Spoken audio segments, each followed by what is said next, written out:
Armed attacks on ships in West African waters nearly doubled in 2016. That's according to a report by the Oceans Beyond Piracy project. The report also noted that pirates are now increasingly focused on kidnapping crew from the hijacked ships. About 95 attacks were recorded in West Africa's Gulf of Guinea in 2016, up from 54 the previous year. OBP estimated the total economic cost of maritime crime in West Africa at nearly $794 million.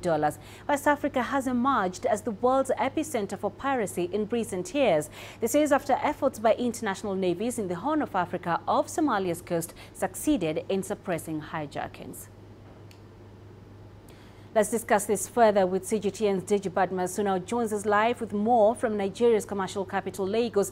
Deji, the report paints a grim picture over the piracy situation in that region. What has been done to address the piracy menace?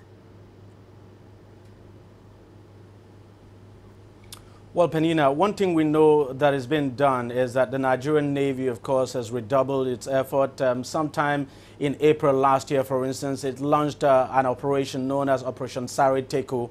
That operation, to a large extent, of course, has succeeded in reducing the number of successful pirate attacks. And one thing I just want to let you know is that of the attacks, that's the 95 attacks that was reported to have taken place in the Gulf of Guinea. Around 80-something actually took place in Nigerian waters. But not all of these attacks were actually successful.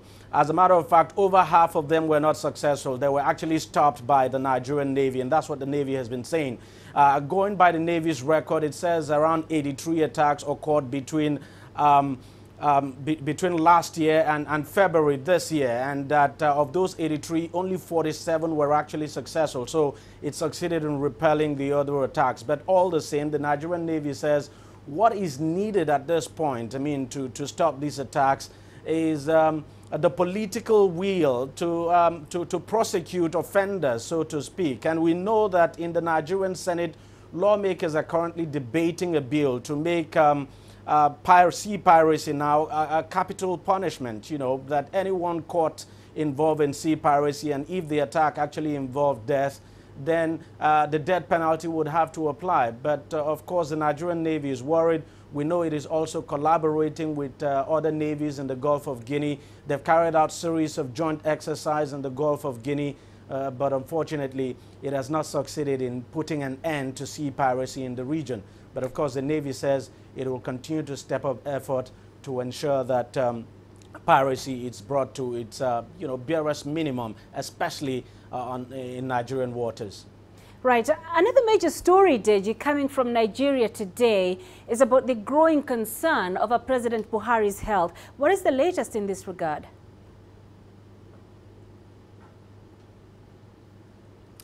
Well, first is we just have to understand that the president has actually not come out. Everybody in this country knows that the president is not feeling too well, that he's sick. Nobody knows what he's suffering from.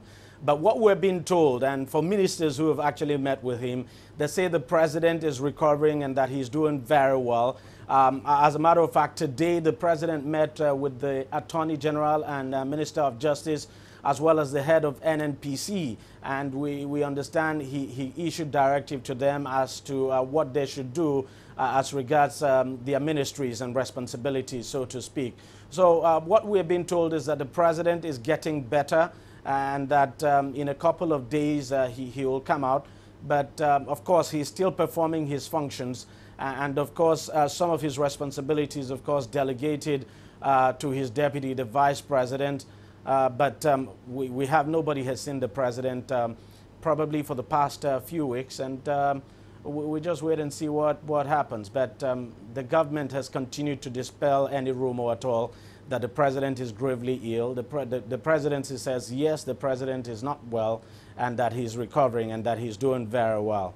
All right, Deji, thank you for joining us. Deji Badmas in Lagos.